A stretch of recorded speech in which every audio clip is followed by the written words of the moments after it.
तो guys welcome back to my channel वांगशियान forever love. तो आज मैं आप लोगों के लिए मेरी स्टोरी का नया चैप्टर लेकर आई हूँ।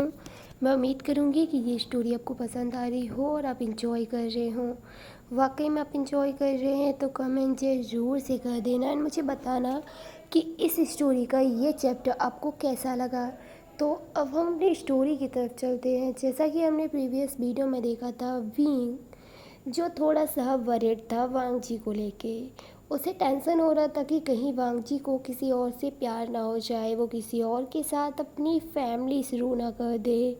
और वो वांग जी को बिल्कुल नहीं खोना चाहता। वो इसी टेंशन की वजह से शाम को जल्दी घर जाता है और वो घर जाकर मैडम लैन से वांग जी के बारे में पूछता है। विंग को मैडम लैन जो बोलती हैं, वांगची तो अपने एक फ्रेंड के साथ गया है। Friend aunty? हाँ, उसने न्यू फ्रेंड बनाई है।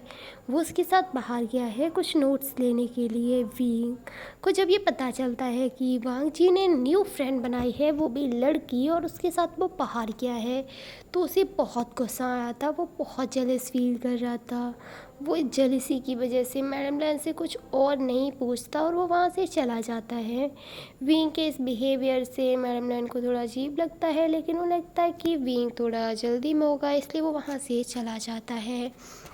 शाम को वांग जी जो उस लड़की के साथ अपने घर आता है, विंग जो अपने गेट पे खड़ा हुआ था और वांग जी को उस लड़की के साथ हंसते खिलखिलाते बात करते हुए देखकर उसे बहुत गुस्सा आ रहा था। उसका मन कर रहा था कि वो अभी ही जाए और उस लड़की के हेयर से उसे पकड़ के वांगजी से दूर कर दे, लेकिन वो किस हक से जाएगा वांगजी के पास। उसे बहुत गुस्सा आ रहा था। वांगजी की नज़र विंग पे पड़ती है। विंग जो बस कंटिन्यूसली उन दोनों को घूरे जा रहा था। उसके फेस पे कोई एक्सप्रेशन नहीं था और उसके आए मतलब वो इतनी ज़्यादा उसे घूर रहा था ना कि वांगजी को भी थोड़ा वियर्ड लगता है। वांगजी जो विंग को इग्नोर कर वहाँ से उस लड़की के साथ अपने घर में चला जाता है। मैडम लैन जब उस लड़की को वहाँ देखती हैं तो बोलती हैं, वांग जी तुम अपनी फ्रेंड को यहाँ क्यों लेकर आए हो? काफ़ी ज़्यादा रात हो चुकी है, तुम्हें उसे उसके घर ड्रॉप करना चाहिए। हाँ मॉम, मैंने इसे बोला था कि मैं इसे इसके घर ड्रॉप कर देता हूँ, लेकिन ये बोले कि काफ़ी ज़्यादा रात हो चुकी है और घर पहुँचते भी बहुत नाइट हो जाएगी। तो मैंने इसके ब्रदर से बात कर ली है, उन्होंने परमिशन दे दी है। आज नाइट ये हमारे घर रुक जाएंगी, अगर आपको कोई प्रॉब्लम नहीं है। नहीं नहीं, मुझे कोई प्रॉब्लम नहीं है। तभी वो लड़की मैडम लैन के सामने आती है और उन्हें वो करते हुए बोलती है, हेलो आंटी, मेरा नाम वैंग चिंग है, मैं वांग जी की फ्रेंड हूँ। क्या मैं आज नाइट आपके घर रुक सकती हूँ? प्लीज़ आंटी, मुझे घर पहुँचते बहुत लेट हो जाएगा। ओके वैंचिंग, तुम यहाँ रुक सकती हो। वैसे भी वांग जी के फ्रेंड अक्सर यहाँ आते रहते हैं। उसके बाद मैडम लैन उस लड़की को एक गेस्ट रूम में लेकर जाती हैं और उसे वहाँ रुकने के लिए बोल देती हैं। उसके बाद वो सारे लोग साथ में डिनर करते हैं और वांग जी उस गर्ल को वैंचिंग को टेरेस पे लेकर जाता है स्टार्स दिखाने के लिए। उसने टेलीस्कोप भी हाथ में लिया हुआ था और वो दोनों ही टेरेस पे स्टार्स को देख रहे थे। लेकिन तभी वांग जी जो मुड़ता है और उसकी नज़र एक परछाई पे पड़ती है, वो एकदम डर गया था।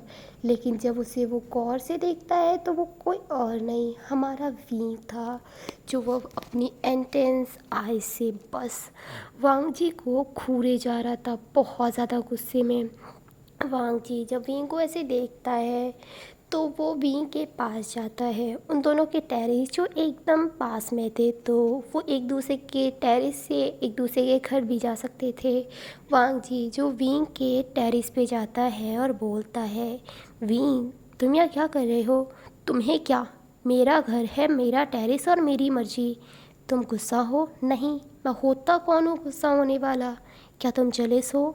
तुम ना ज़्यादा बकवास मत करो वांग जी, और मेरे घर से अभी के अभी जाओ यहाँ से। और तुम अपने उस फ्रेंड्स के साथ जाकर स्टार्स को देखो। तुम्हें मुझसे मतलब ही क्या है? वांग जी जिसके फेस पे स्माइल आ गई थी, वो समझ रहा था कि विंग जेलस है। उसके बाद वांग जी जो विंग के पास आता है और बोलता है, विंग देखो मैं तुम्हें अभी ही बोल रहा हूँ, मैं तुमसे प्यार करता हूँ तो मुझे एक चांस तो देकर देखो, वरना मेरे पास सेकंड ऑप्शन है ना। वेंचिंग बहुत ब्यूटीफुल है। जब विंग ये सुनता है तो उसे लिटरली उसका मन किया था कि वो वांग जी को खुद जान से मार दे। वो उसे पुश करता है और बोलता है, तो तुम ना अपने सेकंड ऑप्शन के पास ही जाओ, मेरे पास आने की ज़रूरत नहीं है।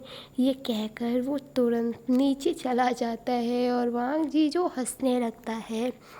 तभी वैनचिंग जो वांग जी के पास आती है और बोलती है, वांग जी तुम उन्हें तंग क्यों कर रहे थे, वो तुमसे एज में काफ़ी बड़े लग रहे हैं और तुम उन्हें इस तरह परेशान कर रहे हो।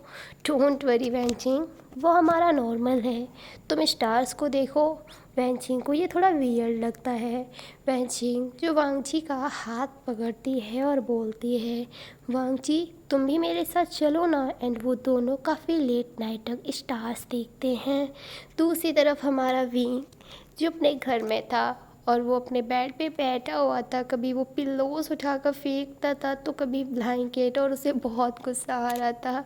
उसे समझ ही नहीं आ रहा था वो क्या करे।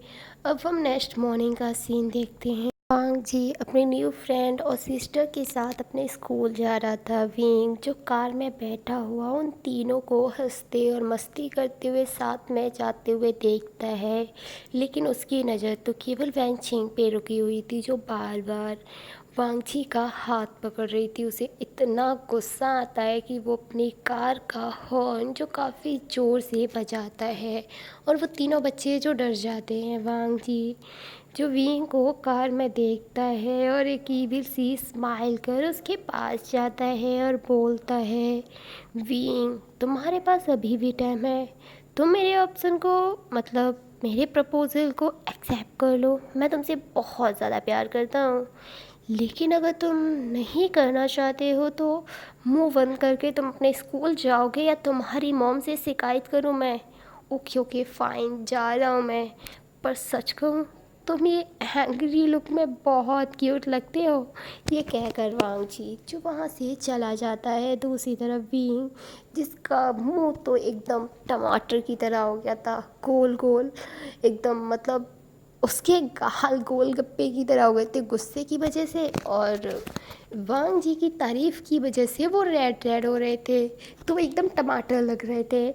और विंग जो गुस्से में अपने ऑफिस के लिए चला जाता है, वो बहुत गुस्से में था। तभी म्याम म्या जो उसके पास आती है और बोलती है, विंग क्या हुआ है, तुम सही थी, वो लड़का ना किसी और लड़की के साथ घूम रहा है और मुझे गुस्सा आ रहा है, वो मेरी प्रायोरिटी उस लड़की को दे रहा है। मेरा मन कर रहा है मैं उससे जाके बहुत बहुत मारूं। मुझे समझ नहीं आ रहा है। उसने एक सांस में सारी चीज़ें बोल दी थी। वेंचिंग जो वो शॉकिंगली देख रही थी, उसने आज तक विंग को इस तरह तो नहीं देखा था।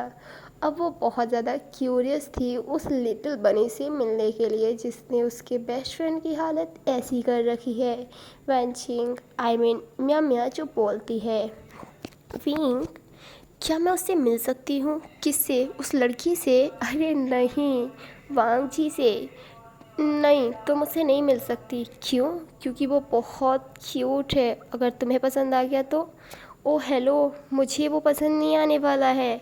और रही बात तुम्हारी उसकी ना, तो मुझे पता है वो तुम्हारा है, और मैं भला अपने बेस्ट फ्रेंड के लब पे क्यों नज़र डालने लगी। सच में?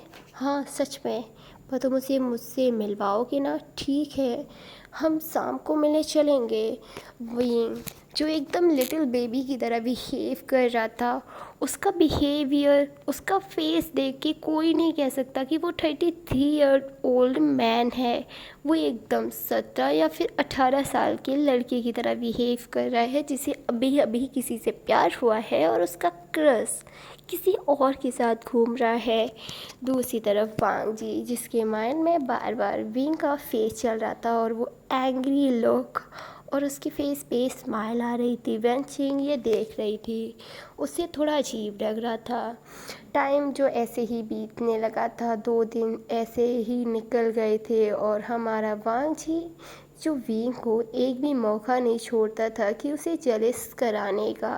हम एक शाम का सीन देखते हैं। वैनचिंग जो मैडम लैन के घर आती है और बोलती है, आंटी मुझे थोड़ी सी आपके टेरेस की ज़रूरत है, क्या मैं यूज़ कर सकती हूँ? वैनचिंग, तुम ऐसा क्या करने वाली हो? आंटी, वांगची के लिए एक सरप्राइज़ है, प्लीज़ प्लीज़ मुझे यूज़ करने दीजिए। ओके ओके, तुम कर सकती हो, लेकिन प्लीज़ आप वहाँ किसी को नहीं आने देंगी? ठीक है, मैं वहाँ किसी को नहीं आने दूँगी। और लन को रैन अंकल, वो कुछ दिनों के लिए बाहर गए हैं। थैंक गॉड आंटी, वो बाहर गए हैं, वरना वो तो बहुत ज़्यादा नाराज़ हो जाते। नहीं, वो नाराज़ नहीं होते हैं, वो बच्चों से बहुत प्यार करते हैं, बस उन्हें थोड़े रूल्स रेगुलेशन की परवाह रहती है। ओके ओके आंटी, मैं लेट हो रही हूँ, क्या मैं जा सकती हूँ? ठीक है। उसके बाद वैनचिंग जो टेरेस पे चली जाती है, वो काफ़ी टाइम तक टेरेस पे पता नहीं क्या कर रही थी। लगभग 2 घंटे बाद वांग जी जो घर आता है और उसकी मॉम जो बोलती हैं, वांग जी वेंचिंग तुम्हारे लिए टेरेस पे एक सरप्राइज़ प्लान कर रही है। उसे 2-3 घंटे हो चुके हैं। क्या 2-3 घंटे? ठीक है मॉम, मैं टेरेस पे जाके देखता हूँ। वांग जी जब टेरेस पे जाता है तो बस टेरेस पे चारों तरफ अंधेरा फैला हुआ था। टेरेस पे जो लाइट थी वो भी ऑफ कर दी गई थी। वांग जी जो बोलता है, वैनचिंग कहाँ हो तुम? मॉम ने बोला तुम मेरे लिए सरप्राइज़ प्लान कर रही हो। वैनचिंग तुम कहाँ हो? वांग जी जो अंधेरे में वैनचिंग का नाम लेते हुए उस टेरेस पे घूम रहा था, लेकिन तभी उसके पैर के नीचे एक बलून आता है और काफ़ी ज़ोर से आवाज़ होती है और टेरेस पे चारों तरफ रोशनी हो जाती है। वांग जी टेरेस को देख रहा था। टेरेस को काफ़ी ब्यूटीफुल तरीके से डेकोरेट किया गया था। वहाँ चारों तरफ बलून्स लगे हुए थे, फ्लावर्स बिखरे हुए थे, कैंडल्स थी और बहुत ज़्यादा ब्यूटीफुल तरीके से उसका टेरेस डेकोरेट था। और उसके सामने वैनचिंग खड़ी हुई थी एक रेड शॉर्ट ड्रेस में। उस ड्रेस में वैनचिंग बहुत ब्यूटीफुल और हॉट लग रही थी। वांग जी जो थोड़ा कंफ्यूज था, आखिरकार ये सब क्या है? बस चारों तरफ रेड रेड चीज़ें दिख रही हैं और हार्ट शेप के बलून्स हैं। वांग जी जो कंफ्यूज लुक में वहाँ खड़ा हुआ था। धीरे धीरे वैनचिंग जो वांग जी के पास आती है और बोलती है, वांग जी तुम्हें ये सब कैसा लगा? बहुत ब्यूटीफुल है वैनचिंग, लेकिन मेरा आज बर्थडे भी नहीं है और कोई ऐसा स्पेशल डे भी नहीं, फिर तुमने ये सब क्यों किया है? वांग जी मुझे तुम्हें कुछ बताना है, मैं तुम्हें कुछ कन्फेस करना चाहती हूँ। ये कहकर वैनचिंग जो अपने नीज़ पे बैठ जाती है और एक बॉक्स जो ओपन करती है, उस बॉक्स में रिंग थी, यानी कि वैनचिंग वांग जी को प्रपोज कर रही थी। दूसरी तरफ विंग जो अपने टेरेस पे खड़ा हुआ ये सब चीज़ें देख रहा था। और इसी के साथ ये चैप्टर ख़त्म होता है। Bye bye, goodbye, take care.